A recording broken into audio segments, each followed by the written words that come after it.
الحمد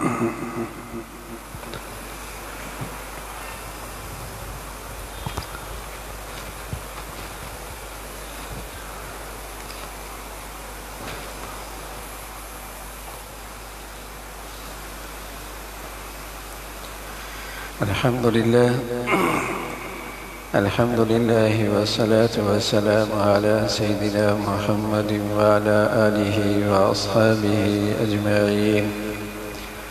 الحمد لله والصلاة والسلام على سيدنا محمد وعلى آله وأصحابه أجمعين. أما بعد فأعوذ بالله من الشيطان الرجيم. بسم الله الرحمن الرحيم. قل أعوذ برب الفلق من شر ما خلق ومن شر غاسق إذا وقب. صدق الله العظيم.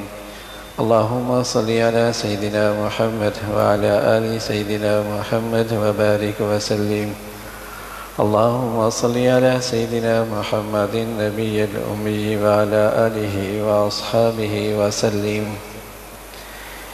میرے معزز مسلمان بزرگوں، عزیز بھائیوں، پیارے رسول صلی اللہ علیہ وسلم کی زندگی، آپ کی تعلیمات زندگی کے ہر شعبے کے لیے رحمت ہی رحمت ہے. آپ کی ذات و صفات، آپ کی اسوہ حسنہ، زندگی کے ہر شعبے میں آپ کی رہنمائی انسانیت کے لیے رحمت ہی رحمت ہے. اللہ کے حتیٰ کہ آپ کی زندگی کا یہ پہلو،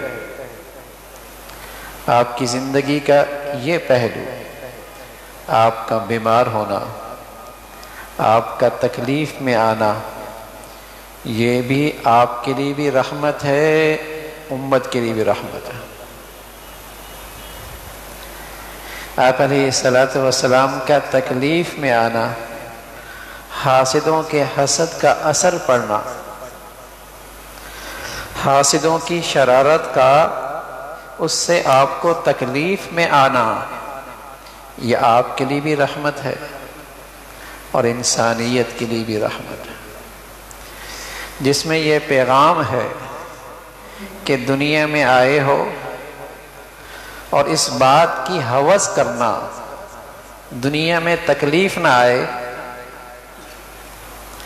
رہتے دنیا میں ہو اور اس بات کی ہوس رکھنا کہ دنیا میں تکلیف نہ آئے، یہ دنیا کی فطرت کے خلاف ہے.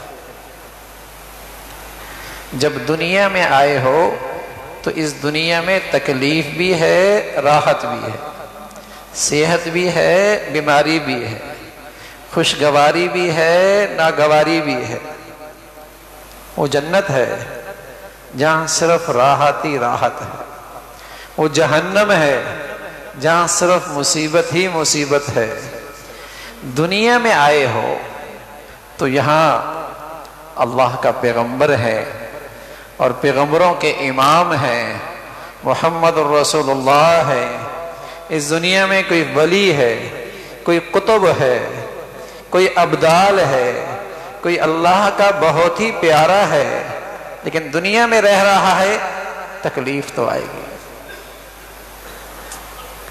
تکلیف تو آئے گی. بادشاہ ہو یا فقیر ہو، کوئی نہیں کہہ سکتا کہ مجھ پہ تکلیف کبھی نہیں آئی اور میری زندگی میں ناگواری کبھی نہیں آئی.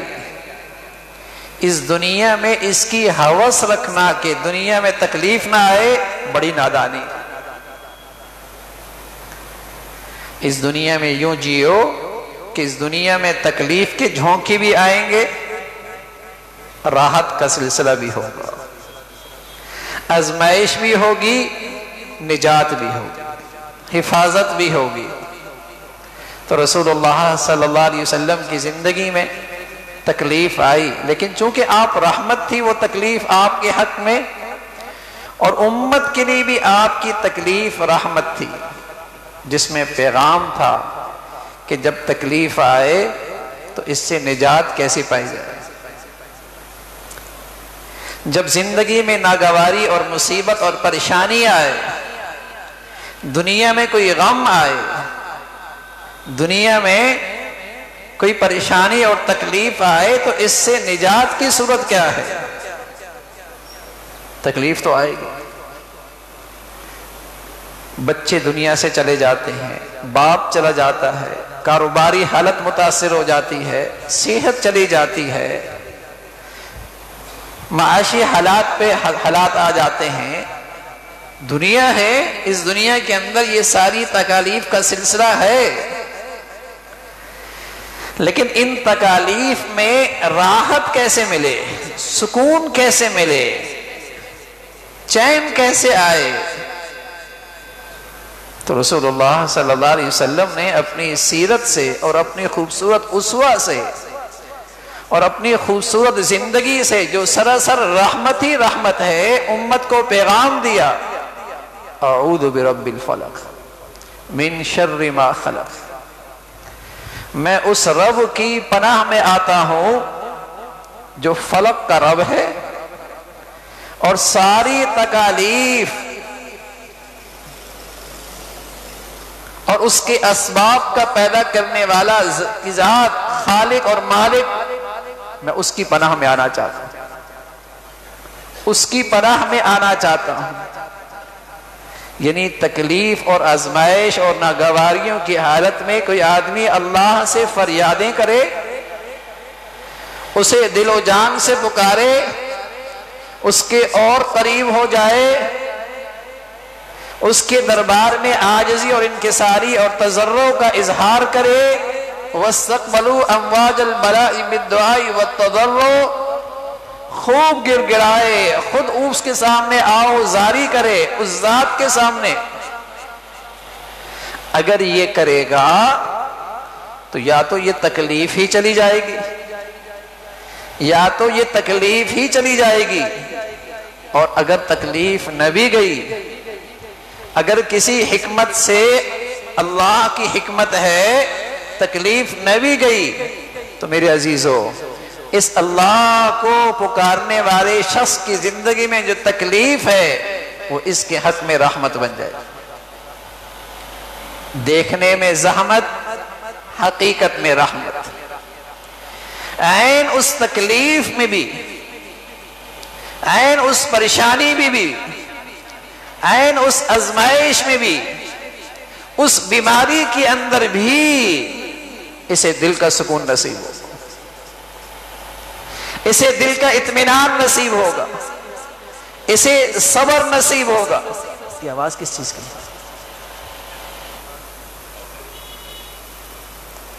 تو یہ تکلیف بھی اس کے حق میں رحمت بن جائے گی.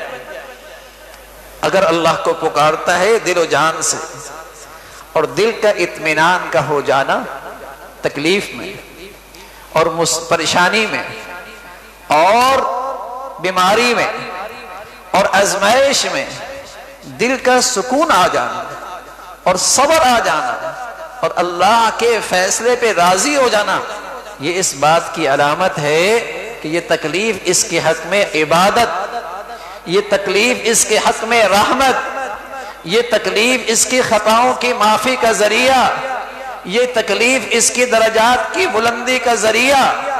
اور تکلیف آئی، امتحان میں گھر گیا، کوئی ناگواری آ گئی اور اللہ تعالی سے شکوے کرنے لگا، شکایت کرنے لگا، اس کی رحمت سے مایوس ہو گیا، اس کی بندگی سے اور دور ہو گیا، اللہ کی نافرمانیاں اور بڑھ گئیں، شکوے شکایت کا اضافہ ہو گیا، سمجھ لے یہ تکلیف اللہ کی پکڑ کی پہلی قسط ہے. سمجھ رہے یہ تکلیف اللہ کی پکڑ کی پہلی قسط ہے. یہ عذاب ہے، عذاب کی ایک شکل ہے. یہ تکلیف اس کے حق میں زحمت ہے، زحمت. رسول اللہ صلی اللہ علیہ وسلم کی سیرت نے بتایا کہ تکلیف تو آئے گی. پیارے رسول صلی اللہ علیہ وسلم کی مبارک زندگی میں حاسدوں کے حاسد کا اثر آیا. آپ کی زندگی میں بھی شریروں کا شر کا اثر ہو سکتا ہے، آپ کو خاندانی لحاظ سے بھی تکلیف پہنچ سکتی ہے، اولاد کی طرف سے بھی آپ پر تکلیف آ سکتی ہے، کسی ظالم کی طرف سے بھی آپ کو پریشانی آ سکتی ہے، آپ صحت کے لحاظ سے بھی متاثر ہو سکتے ہیں، آپ کی صحت بھی جا سکتی ہے، لیکن ان ساری تکالیف میں اگر آپ اللہ کو دل و جان سے پکاریں گے اور کہیں گے اعوذ برب الفلق، اللہ مجھے آپ کی پناہ چاہیے، اللہ مجھے آپ کی مدد اور نصرت چاہیے، اے اللہ مجھے آپ کی رحمت کی توجہ چاہیے، اور اس ذات کی طرف متوجہ ہو گیا۔ رسول اللہ صلی اللہ علیہ وسلم فرمایا کرتے تھے مومن کی شان یہ ہے جب اس پر کوئی آزمائش اور ناگواری آئے تو صلاۃ الحاجت پڑھے۔ آپ کے گھروں کے اندر بھی ہوتا ہوگا، بڑے بوڑھوں میں تو یہ بہت اہتمام تھا، جب گھر میں کوئی تکلیف آتی تھی آیت کریمہ کا ورد ہوا کرتا تھا، بڑے اہتمام سے آیت کریمہ پڑھی جاتی تھی، لا الہ الا انت سبحانک انی کنت من الظالمین، اس لیے کہ یہ وہ ورد ہے، یہ وہ دعا ہے، یہ وہ دعا ہے، یہ وہ ورد ہے جو ایک پیغمبر نے مانگی تھی اللہ سے، اور وہ مچھلی کے پیٹ میں چلے گئے تھے، اس تکلیف اور آزمائش کی گھڑی میں اسی نے اللہ کو پکارا۔ مچھلی کا پیٹ ہے، سمندر ہے، رات کا اندھیرا ہے، لہروں کا اندھیرا ہے، کون اس کی فریاد سنے، کون اس کی مشکل کے حل کرے؟ لا الہ الا انت سبحانک انی کنت من، اللہ مجھ سے کوئی قصور ہو گیا ہے معاف فرما، اور تیرے سوا تو کوئی مشکل کشا نہیں، حاجت روا نہیں، تو اکیلی ذات ہے، تو کرنے پہ آئے کوئی نہیں روک سکتا، تو مشکل حل کرنے پہ آئے تو اسباب بھی پیدا کر سکتا ہے، آپ کی ذات کے لیے کیا مشکل ہے؟ یہ آیت کریمہ کا اہتمام ہوتا تھا، صلاۃ الحاجت کا اہتمام ہوتا تھا، دعاؤں کا اہتمام ہوتا تھا، اور اس اللہ کی طرف رجوع کی برکت یہ ہوتی تھی کہ عین تکلیف میں بھی، عین بیماری میں بھی، کسی آزمائش کے اندر بھی آدمی کے دل کو سکون آتا تھا، صبر آ جایا کرتا تھا، اللہ کے فیصلے پہ راضی ہو جایا کرتا تھا، اور یہ اس بات کی علامت ہوتی تھی کہ یہ آدمی جو بیمار ہے اس بیماری کے اندر بھی اس کی نیکیوں کا سیزن لگ رہا ہے، یہ اس بات کی علامت ہوتی تھی کہ اس تکلیف کے اندر بھی اس کا عبادت کا سیزن لگ رہا ہے، اس کی کمائی ہو رہی ہے، یہ اس بات کی علامت تھی کہ عین تکلیف میں بھی، عین بیماری میں بھی، آزمائش میں بھی اس کی نیکیوں کا سیزن لگ رہا ہے۔ بتائیے کوئی مزدور کو سیزن لگ رہا ہو اور 3 راتیں نہ سویا ہو تو کیا کہتا ہے؟ سیزن ختم ہو جائے؟ وہ کہتا نہیں میاں یہ سیزن پورا ہفتہ لگ رہا ہے۔ کوئی مزدور کا سیزن لگا ہو اور 3 راتوں سے نہ سویا ہو، اس کی چاہت کیا ہوتی ہے کہ سیزن ختم ہو جائے، بلکہ وہ کہتا ہے میاں پورا ہفتہ رہے۔ ارے میاں پورے ہفتہ تکلیف میں؟ کہتا ہے میاں سیزن بار بار تھوڑی لگتا ہے۔ سبحان اللہ، جب عین مصیبت اور پریشانی میں بھی، بیماری میں بھی، ناگواریوں میں بھی حاسدوں کے حسد لگا، شریروں کے شر کا اثر پڑا اور یہ اللہ کے قریب ہو گیا، تو اس تکلیف کے اندر بھی اس کی نیکیوں کا سیزن لگ رہا۔ میں عرض کر رہا ہوں اس کی علامت ہے، اس کی نشانی ہے، اس کی علامت اور نشانی یہ ہے صبر آ جائے، اطمینان آ جائے، اللہ کے فیصلے پہ راضی ہو جائے، دل سکون میں آ جائے، یہ علامت ہے کہ اس کی یہ مصیبت بھی اس کے حق میں رحمت ہے۔ تو دنیا ہے اور دنیا میں یہ ہوس رکھنا کہ تکلیف نہ آئے نہیں ہو سکتا۔ اگر کسی نے یہ شخص نے یہ ہوس رکھی تو اس نے عقل سے گری ہوئی سوچ رکھی اور اس نے اس دنیا کی فطرت کے خلاف نظریہ رکھا۔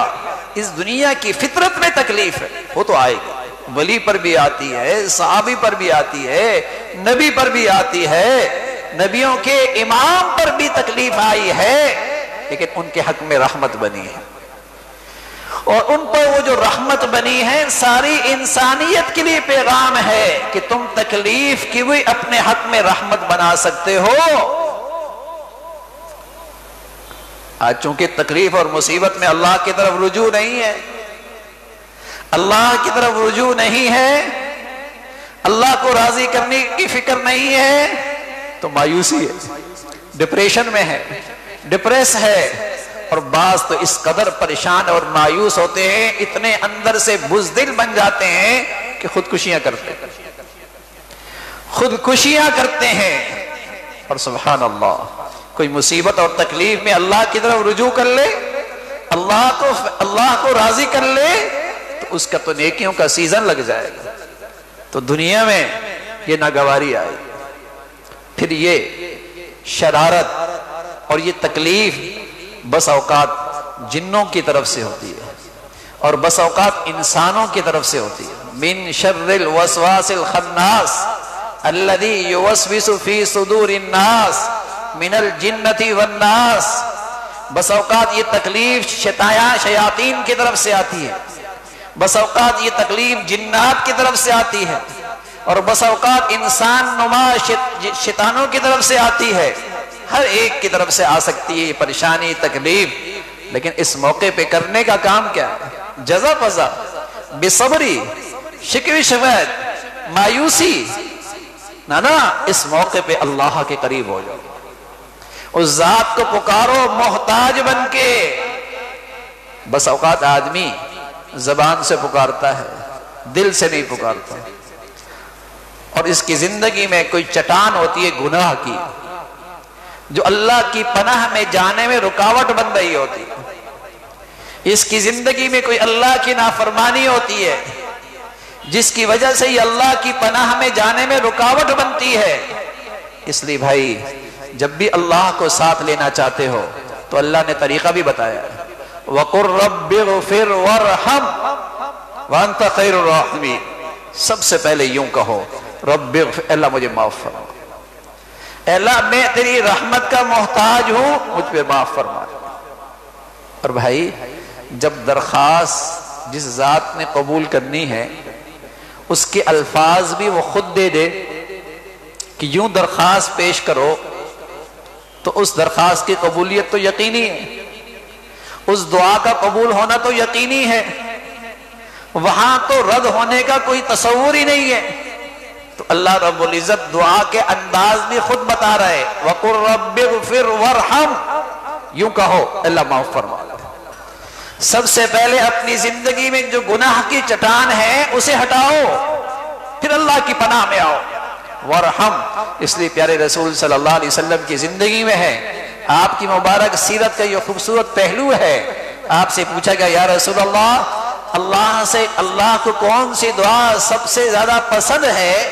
تو پیارے رسول صلی اللہ علیہ وسلم نے فرمایا، اللہم انی اسألک العفو والعافیت فی الدنیا والآخرہ، اللہ معاف فرما دے۔ اگلا جملہ، والعافیت فی الدنیا والآخرہ، اے اللہ دنیا میں بھی عافیت چاہیے، بچوں میں بھی عافیت چاہیے، صحت میں بھی عافیت چاہیے، رزق میں بھی برکت چاہیے، زندگی میں بھی برکت چاہیے، پھر موت بھی عافیت ہوتی ہے، پھر موت میں بھی عافیت ہوتی ہے، مرنے کے بعد کی زندگی کے اندر بھی عافیت۔ ایسا پیارا جملہ ہے، کوزے میں سمندر کو بند کر دیا۔ اللہم انی اسألک العفو والعافیت فی الدنیا والآخرہ، معاف فرما، اور مجھے عافیت نصیب فرما، مجھے اور عافیت مل گئی تو جہان مل گیا۔ ایمان کے بعد اللہ کی طرف سے ملنے والی سب سے بڑی نعمت، ایمان کے بعد اللہ تعالی کی طرف سے ملنے والی سب سے بڑی نعمت عافیت ہے، سب سے بڑی نعمت عافیت ہے۔ تو میرے عزیزو، دنیا ہے، اس دنیا میں ملی جلی زندگی ہوتی ہے، تکلیف بھی ہے، راحت بھی ہے، صحت بھی ہے، بیماری بھی ہے، خوشگواری بھی ہے، ناگواری بھی ہے، لیکن یہ ناگواری اور یہ تکلیف اور یہ آزمائش، یہ بیماری آپ کے حق میں رحمت بن جائے، اس میں بھی آپ کو سکون مل جائے، آپ کو صبر جیسی عبادت مل جائے، آپ کا نیکیوں کا سیزن لگے، تو راستہ اللہ کے نبی نے بتایا، اللہ کی طرف رجوع کرو، اللہ کو خوب پکارو، دل و جان سے پکارو۔ جس قدر تم اللہ کے قریب ہو جاؤ گے، یہ تکلیف بھی تمہارے حق میں رحمت بن جائے گی۔ اللہ تعالیٰ بھائی ان ہدایات پہ عمل کی توفیق نصیب فرمائے۔ وآخر دعوانا الحمدللہ رب العالمین۔